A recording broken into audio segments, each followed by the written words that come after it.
শুভেন্দু অধিকারী দেখছি বারবার প্রেস কনফারেন্সে আপনাকে আক্রমণ করছে, কি বলবেন এই বিষয়ে? শুভেন্দু অধিকারী জানে যে তারা মোটামুটিভাবে আমাদের বাঙালি সমাজকে বা ভারতীয়দেরকে একটা মিথ্যা একটা বাতাবরণ তৈরি করে দিয়েছে হিন্দু মুসলমান বিভাজন করে। এবার সেখানে আমরা দামাল বাংলার ছেলেরা আসল সত্যিটাকে গ্রামে গ্রামে পৌঁছে দিচ্ছি, হাজার লক্ষ কোটি মানুষের কাছে পৌঁছে দিচ্ছি, যেটা 2025 সাল, এটা তথাকথিত হিন্দু রাষ্ট্র। এই রাষ্ট্রে উদ্বাস্তুদের কৃতদাস বানানো হচ্ছে এবং মুসলমান ভাইদের সমস্ত কিছু নিয়ে নেবে। মুসলমানরা তাদের গোরস্থানটাকেও তাদের কেড়ে নেবে, তাহলে তারা গোড় দেওয়ার জায়গা থাকবে না। ফলত এটা ওদের একটা কৌশল, যে কৌশলের মাধ্যমে ওরা একটা কুৎসিত রাষ্ট্র বানাতে চায়, যেটাকে হিন্দু রাষ্ট্র বলে। সেইটা আমরা আমাদের দীপক ব্যাপারী, রাজু ঘোষ, শিখা মণ্ডল, সুজয় কোবরা, আমাদের যে দামাল বাংলার টিম, আমরা গ্রামকে গ্রাম বা বিভিন্ন জায়গায়, এই যে আজকে আমাদের 26শে এপ্রিল আমাদের যে ব্রিগেড প্যারেড গ্রাউন্ডের যে লক্ষ লক্ষ মানুষের যে সভা হবে, সেই সভাকে কেন্দ্র করে সেই মানুষগুলোকে গ্রামে গ্রামে গিয়ে তো আমরা বলে দিচ্ছি যে আসল গল্পটা এরকম। ফলে অসংখ্য মানুষ আসবেন। এই ভয়াবহ প্ল্যানিং, তথাকথিত হিন্দু রাষ্ট্রের যে প্ল্যানিং, মুসলিমদের যে পুরোপুরি শেষ করে দিয়ে সব কিছু কেড়ে নেওয়ার প্ল্যানিং, হিন্দু উদ্বাস্তুদের যে কৃতদাস বানানোর এইসব আইন হয়ে গেছে, তার বিরুদ্ধে মানুষ জাগছে। ফলে ওরা বলছে যে মানিক ফকিরদেরকে জেলে ভরতে হবে যাতে বলতে না পারে। এই জন্য মিথ্যা করে বলছে যে আমি নাকি 50,000 লোক নিয়ে গিয়ে আগুন লাগিয়েছি, কি যেন মুর্শিদাবাদের দাঙ্গা করেছে, আমি মানেই বুঝতে পারছি না। শুভেন্দু অধিকারীর 20 জন, 30 জন, 25 জন, 50 জন বডিগার্ড আছে, আর আমার কেউ নেই, আমি একা। এই যে আমাদের পীরজাদা সাহেব আমাকে এখন বলছে চলো তোমাকে গাড়ি করে নিয়ে যাব। তাহলে সত্যকে ভয় পাচ্ছে ওরা, ওরা মিথ্যাবাদী, ওরা নরখাদক, ওরা ভয় পাচ্ছে সত্যিকে। যেহেতু সত্যি প্রকাশ করে দিচ্ছি, সেই জন্য ওরা মানুষের কাছে আমাদের নামে বা আমার নামে কুৎসা রটাতে চাইছে, যাতে আমাকে গ্রেপ্তার করে জেলে ভরে ওরা ওদের কাজটা হাসিল করতে পারে। এই কারণে ওয়াকফ বিল বাতিলের দাবিতে একেবারে উত্তপ্ত ভারতবর্ষ, কি বলবেন? এটা তো স্বাভাবিক। এটা আমাদের একটু দেরি করলাম ঠিকই, এটা আমাদের কৌশলগতভাবেই দেরি করা হয়েছে, এটাও একটা কৌশল। অর্থাৎ আগামী দিন যেটা আসছে সেটা আমাদের, অর্থাৎ ওয়াকফ বিলটা তো শুধু মুসলমানদের না, এটা জানানো হয়েছে। যত দেরি হবে তত হিন্দু, মুসলমান, বৌদ্ধ, খ্রিস্টান, জৈন সবাই বুঝে ফেলবে যে এই লড়াইটা প্রত্যেকের, প্রতিটি ভারতবাসীর, প্রতিটি বাঙালির, প্রত্যেকটা মানুষ জাতির এই অন্যায়ের বিরুদ্ধে প্রতিবাদ, এই ওয়াকফ বিল বিরোধী আন্দোলন। ওয়াকফ বিল সেটার বিল নেই, আইনে পরিণত হয়েছে। প্রতিবাদের মধ্য দিয়ে কি ওয়াকফ বিলকে ফিরিয়ে আনা সম্ভব? অবশ্যই সম্ভব। তার কারণ মানুষ পারে না এমন কোনো জায়গা নেই, জিনিস নেই।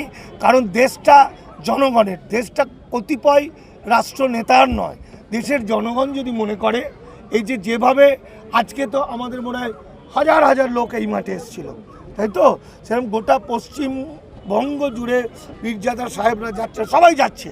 তাতে যত সংখ্যক মানুষ শুধু পশ্চিমবঙ্গে, এরকম যদি গোটা ভারতবর্ষ হয়, কৃষক আন্দোলনের 100 গুণ বেশি বড় আন্দোলন হবে। কৃষক আন্দোলন বিরাট আন্দোলন, কিন্তু সেটা কলকাতাকে মানে দিল্লি কেন্দ্রিক কিছু রাজ্য ছিল, আর এটা গোটা ভারতবর্ষ থেকে কত কোটি মানুষ যে এগিয়ে যাবে দিল্লি অভিমুখে, যেটা মানে হিসাব করা যাচ্ছে না এখন।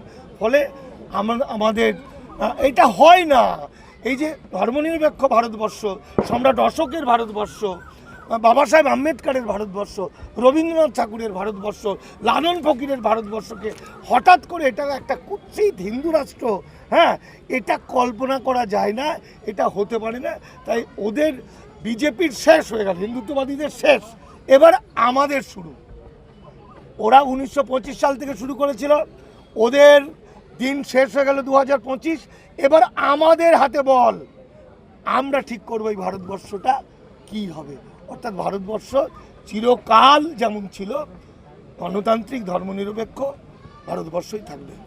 ভারতবর্ষে বিভিন্ন ধর্মের লোক থাকলেও বারবার কিন্তু মুসলমানদের উপরে আক্রমণ, তাহলে কি মুসলমানরা কি মানে তাদের কাছে কাঁটা হয়ে দাঁড়াচ্ছে? মুসলমানরা কাঁটা হয়ে দাঁড়াচ্ছে না। ব্রিটিশ সরকার মুসলমানদের মাধ্যমে ডিভাইড অ্যান্ড রুল করে কাজ হাসিল করেছিল।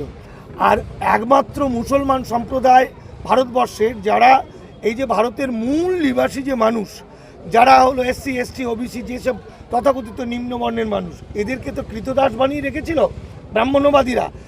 আরব দুনিয়া থেকে যে ঈশ্বরের আল্লাহর যে বাণী নিয়ে এসেছিলেন হজরত মোহাম্মদ, সেই বাণী নিয়ে এসে অনেক মানুষকে মানুষে তো পরিণত করেছিলেন। এই মানুষগুলো হয়েছিল মানবতাবাদী, দেশপ্রেমিক, শৃঙ্খলাপরায়ণ, যারা 1857 সালে সিপাহী বিদ্রোহের সময় 56,000 প্রাণ দিয়েছিল। এবং এই যে করোনার সময় সবচেয়ে বেশি কারা টাকা দিয়ে সাহায্য করেছে দেশকে? মুসলমানরা। কারা এই যে মাকে, ছেলেকে, বাবাকে মারা গেছে করোনা পেশেন্টকে, হিন্দুদের, তার বাড়ির লোকেরা কাঁধে করে নিয়ে যায়নি। কারা নিয়ে গেছে শ্মশানে? মুসলমানরা নিয়ে গেছে। এই মুসলমানটা বড় কথা নয়, বড় কথা হচ্ছে এরা হচ্ছে সব ইসলাম আদর্শে উদ্বুদ্ধ হওয়া মানুষ। অর্থাৎ ইসলাম এটাই সেই শিক্ষা দিয়েছে, বলে অত্যন্ত সুশৃঙ্খল, মানবতাবাদী, ভ্রাতৃত্ববোধে একদম মানে টয়টম্বুর মানুষ এরা। যে কারণে বিজেপি এবং ব্রাহ্মণ্যবাদীরা সবসময় মুসলমানদের ভয় পেয়েছে এবং মুসলমানদের সঙ্গে যেন কারো সম্পর্ক না থাকে। ফলে মুসলমানদের নামে সবসময় খারাপ খারাপ খারাপ খারাপ কথা বলে বিষিয়ে রেখেছে। দেখবেন হিন্দু মুসলমান সাহিত্যিকরা বা যে কোনো মুসলমান লোক হিন্দুদের সব কিছু জানে, পুজো পার্বণ থেকে আরম্ভ করে সাহিত্য সব, কিন্তু হিন্দুরা জানে না। তার কারণ এটা কায়দা করে করা হয়েছে। এই কায়দা করে হিন্দু মুসলমান বিচ্ছেদ যতদিন করতে পেরেছে ততদিন ওদের ব্রাহ্মণ্যবাদের খেলা চলেছে। আজকে এটা এক হয়ে যাচ্ছে, হিন্দু মুসলমান সব এক হয়ে যাচ্ছে। এই যে মুর্শিদাবাদের যে ঘটনা, এই যে দাঙ্গা লাগানোর যে চেষ্টা, এতদিন কি বলছিল মুসলমানরা করেছে, তাই তো? দাঙ্গা লাগিয়েছে, খুন করেছে, আজকে প্রমাণ হয়ে গেছে এটা বিজেপি মানে ব্রাহ্মণ্যবাদীরা করেছে। ওখানকার মানুষ সব জেনে গেল। এইভাবে সোশ্যাল মিডিয়ার মাধ্যমে হিন্দুরা মনে করছে যে এতদিন আমরা ভুল করেছিলাম, আমরা ভাইকে চিনতে পারি না। আমার কাছে দিনরাত ফোন আসছে, প্রচুর হিন্দু তারা মুসলমানদের এই আন্দোলনে আসছে, একত্রিত হচ্ছে। অর্থাৎ আমরা যেমন আগে ছিলাম ব্রাহ্মণ্যবাদীরা এই দখল করার আগে, ঠিক সেই রকম আমরা হয়ে যাচ্ছি। আমরা ভারতবাসীরা সব এক হয়ে যাচ্ছি।